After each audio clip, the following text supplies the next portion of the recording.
आवडतीची बातमी अमरावती परिषद निवडणुकी संदर्भातली शहर काँग्रेसची तटस्थ राहण्याची भूमिका असल्याचं कळतंय। अमरावती पालिकेचे 17 काँग्रेस नगरसेवक मतदान करणार नाही अशी माहिती आहे। ग्रामीणमधील काँग्रेसच्या कोणत्याही नगरसेवकांना व्हिप जारी केलेला नाही। शहर काँग्रेसच्या नगरसेवकांना व्हिप, मात्र ग्रामीण नगरसेवकांना व्हिप बजावलेला नाही। स्वप्नील उमाप आमचे प्रतिनिधी आपल्यासोबत थेट जोडले गेलेले आहेत। स्वप्नील, अमरावती विधान परिषद निवडणुकीत शहर काँग्रेसची तटस्थ भूमिका असं कळतंय, काय सांगाल?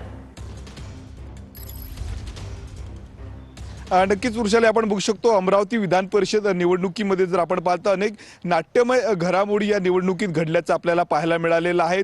नागपूरमधील रहिवासी जर आपण पाहिलं तर हर्षजित देशमुख यांना काँग्रेसने उमेदवारी दिली, परंतु उमेदवारी मिळाल्यानंतर अमरावतीमधनं जर आपण पाहिलं तर हर्षजित देशमुख गायब असल्याचं आपल्याला पाहायला मिळालं। रुग्णालयामध्ये ते भरती होते, त्यामुळे काँग्रेस समोर जर आपण पाहिलं मोठा पेच निर्माण झालेला होता। त्यानंतर वंचित बहुजन आघाडीला काँग्रेस पाठिंबा देईल अशी चर्चा सुरू होती। त्यासाठी जवळपास 5 ते 6 काँग्रेस नेत्यांच्या बैठकी झाल्या, नगरसेवकांसोबत देखील बैठकी झाल्या, परंतु वंचितला जो आहे तो पाठिंबा देण्याचा निर्णय झाला नाही। दुसरीकडे जर आपण पाहिलं तर काँग्रेसचे नगरसेवक कोणाला मतदान करतील हा प्रश्न निर्माण झाला असताना दुसरीकडे आता व्हीप जो आहे तो काँग्रेसच्या नेत्यांनी काढलेला आहे। अमरावती महानगरपालिकेअंतर्गत निवडून येणारे 17 नगरसेवक आहेत हे तटस्थ राहणार असल्याचं सूत्रांनी सांगितलेलं आहे।